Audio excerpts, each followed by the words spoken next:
अब्दुल रहीम मूळचा केरळच्या कोझिकोड इथला रहिवासी. अब्दुल मागच्या 20 वर्षांपासून सौदी अरेबियाच्या एका जेलमध्ये शिक्षा भोगत होता. त्याला त्या देशामध्ये मृत्यूदंडाची शिक्षा सुनावण्यात आली होती. त्याच्यावर आरोप होता एका हत्येचा. या आरोपाखाली अब्दुलला 2006 साली अटक झाली. 2018 साली त्याला फाशीची शिक्षा झाली. पण त्याच्या कुटुंबाचा विश्वास होता की तो निर्दोष आहे. मागच्या 20 वर्षात अब्दुलच्या कुटुंबानं त्याच्या सुटकेचे अनेक प्रयत्न केले. त्याच्या सुटकेसाठी केरळमध्ये मोठं कॅम्पेन चालवण्यात आलं. अनेक फिल्म स्टार्स, बिझनेसमन तसंच केरळच्या सामान्य लोकांनी यात सहभाग घेतला. अखेर गुरुवारी 28 मेला अब्दुल रहीम सौदी अरेबियाच्या जेलमधून सुटून भारतात परतला. तो कोझिकोड एअरपोर्टवर पोहोचताच त्याचं जंगी स्वागत करण्यात आलं. त्यावेळी त्याचं कुटुंब फार भावुक झालेलं. त्यांना अश्रू आवरत नव्हते. त्यांनी तब्बल 20 वर्ष दिलेल्या लढ्याला अखेर यश मिळालेलं. पण अब्दुल रहीम सोबत सौदी अरेबियात नक्की काय घडलेलं? त्याला त्या देशात मृत्यूदंडाची शिक्षा का सुनावण्यात आली? या विरोधात त्यानं आणि त्याच्या कुटुंबानं 20 वर्ष कसा लढा दिला? अखेर अब्दुल रहीमची सुटका नेमकी झाली कशी? सगळी स्टोरी सांगणारा हा व्हिडिओ. नमस्कार, मी चिन्मय आणि तुम्ही पाहताय बोलबिडू. त्याची सुरुवात झाली नोव्हेंबर 2006 मध्ये. अब्दुल रहीम नावाचा तरुण केरळच्या कोझिकोड इथे ऑटो चालवायचा. घरची परिस्थिती बेताचीच. त्यामुळे त्याने विचार केला, आपण परदेशात जाऊन पैसे कमवू. पैसे कमवण्याच्या आशेने तो केरळमधून सौदी अरेबियाला गेला. अब्दुलला सौदी अरेबियाची राजधानी रियाद इथे ड्रायव्हर म्हणून नोकरी मिळाली. पण नोकरी मिळून फक्त 28 दिवस झालेले असताना अब्दुलच्या मालकानं त्याला आणखी एक जबाबदारी दिली. ही जबाबदारी होती मालकाच्या 17 वर्षीय मुलाचा सांभाळ करण्याची. त्या मुलाला लहानपणीच पॅरालिसिसचा अटॅक येऊन गेला होता. त्याला श्वास घेण्यासाठी एक मशीन लावण्यात आलं होतं. मालकानं या मुलाला सांभाळण्याची जबाबदारी अब्दुलला दिली, जी त्यानं स्वीकारली.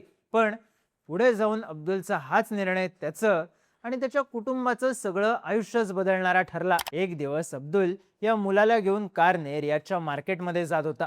अब्दुल गाडी चालवत होता आणि मुलगा कारच्या मागच्या सीटवर बसलेला. त्याच वेळी अचानक या मुलाला श्वास घेण्यासाठी जे मशीन लावण्यात आलं होतं ते मशीन निसटलं. मुलाला श्वास घ्यायला अडचण निर्माण झाली आणि दुर्दैवाने त्याचा मृत्यू झाला.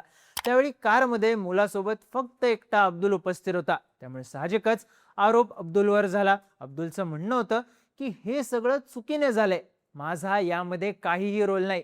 पण कुणीही त्याचं म्हणणं ऐकून घेतलं नाही. त्याच्यावर सौदी अरेबियाच्या पोलिसांनी मुलाच्या हत्येचा आरोप लावला. यानंतर त्याला अटक करण्यात आली.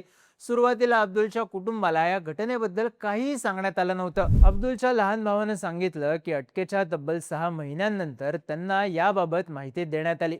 ही बातमी कळताच अब्दुलच्या वडिलांना मोठा धक्का बसला. हा धक्का ते सहन करू शकले नाहीत आणि पुढच्या काही महिन्यात त्यांचं निधन झालं. इकडे सौदी अरेबियात अब्दुल रहीमवर खटला चालवला जात होता. अब्दुलनं वेगवेगळ्या न्यायालयांमध्ये अपील दाखल केलं. एवढंच नाही तर सौदी अरेबियाच्या राजाकडेही माफीची विनंती करण्यात आली. पण काहीही उपयोग झाला नाही. या दरम्यान अब्दुलच्या कुटुंबाला एक भीती कायमच सतावत होती. ती म्हणजे अब्दुलला मृत्यूदंडाची शिक्षा होईल का? 2011 साली कुटुंबियांची हीच भीती खरी ठरली.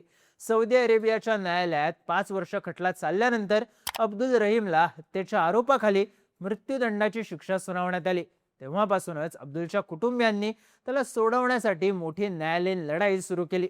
अब्दुलची सुटका करण्यासाठी त्याच्या कुटुंबियांनी अब्दुल रहीम लीगल असिस्टंट कमिटीची स्थापना केली. या संपूर्ण लढाईत सौदी अरेबियाच्या भारतीय दूतावासात काम करणारे तत्कालीन अधिकारी युसुफ कन्नुमल हे सुद्धा सहभागी झाले. ही कमिटी आणि भारतीय दूतावास एकाच वेळी 2 फ्रंटवर काम करत होते. एकीकडे न्यायालयात कायदेशीर लढा दिला जात होता, तर दुसरीकडे मृत पावलेल्या मुलाच्या कुटुंबासोबत माफीची आणि भरपाईची बोलणी सुरू होती. ऑक्टोबर 2019 मध्ये एका वकिलामार्फत मुलाच्या कुटुंबासोबत बोलणी सुरू झाली.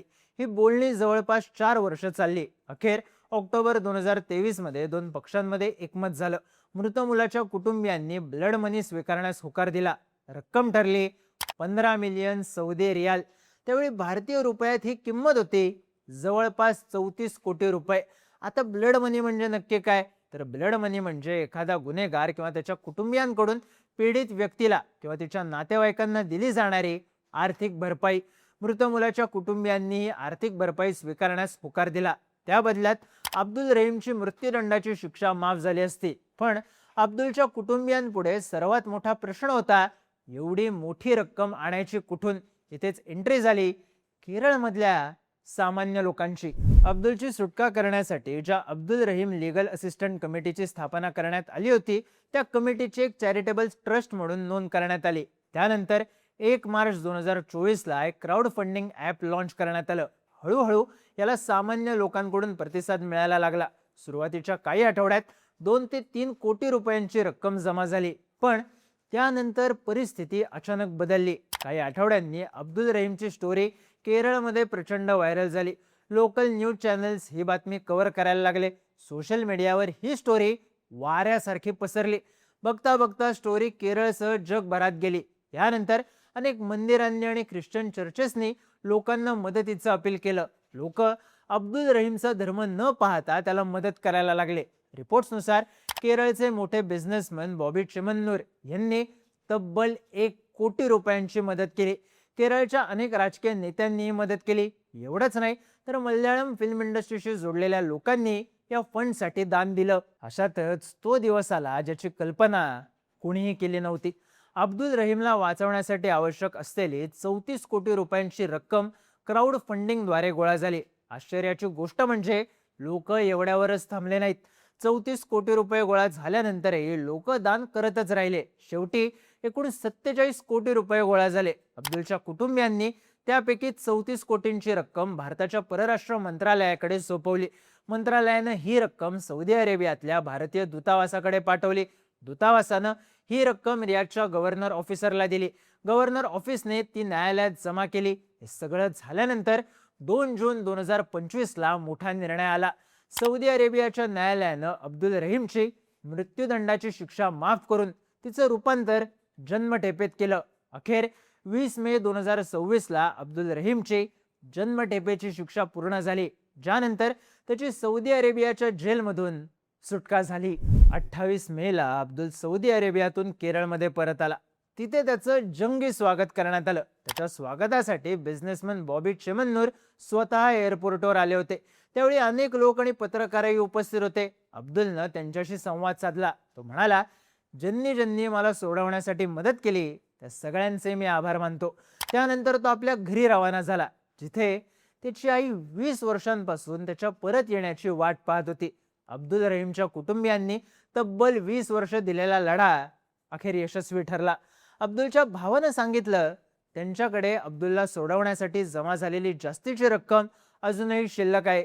ती रक्कम 13 कोटींच्या आसपास आहे. आता त्या रकमेचं पुढं काय करायचं याचा निर्णय कमिटी मिळून घेणार आहे. थोडक्यात काय तर सौदी अरेबिया सारख्या देशात मृत्यूदंडाची शिक्षा झाल्यानंतर अब्दुलला सोडवण्यासाठी त्याच्या कुटुंबियांनी 20 वर्ष जो लढा दिला तो ऐतिहासिक आहे. महत्वाचं म्हणजे अब्दुल निर्दोष आहे हे कळाल्यानंतर केरळच्या सेलिब्रिटींसह सामान्य लोकांनी सुद्धा त्याला ज्या प्रकारे मदत केली, क्राऊड फंडिंगद्वारे तब्बल 47 कोटी रुपये गोळा केले, याचं कौतुक आता सगळीकडे व्हायला लागले. लोकांनी केलेल्या या मदतीमुळेच अब्दुलची आई पुन्हा एकदा आपल्या मुलाला भेटू शकली. या सगळ्या घटनेबद्दल तुम्हाला काय वाटतं? तुमची मतं आणि प्रतिक्रिया कमेंट करून नक्की सांगा. आणि इंटरेस्टिंग व्हिडिओज पाहण्यासाठी बोलबिडूच्या YouTube चॅनलला सबस्क्राईब करायला विसरू नका.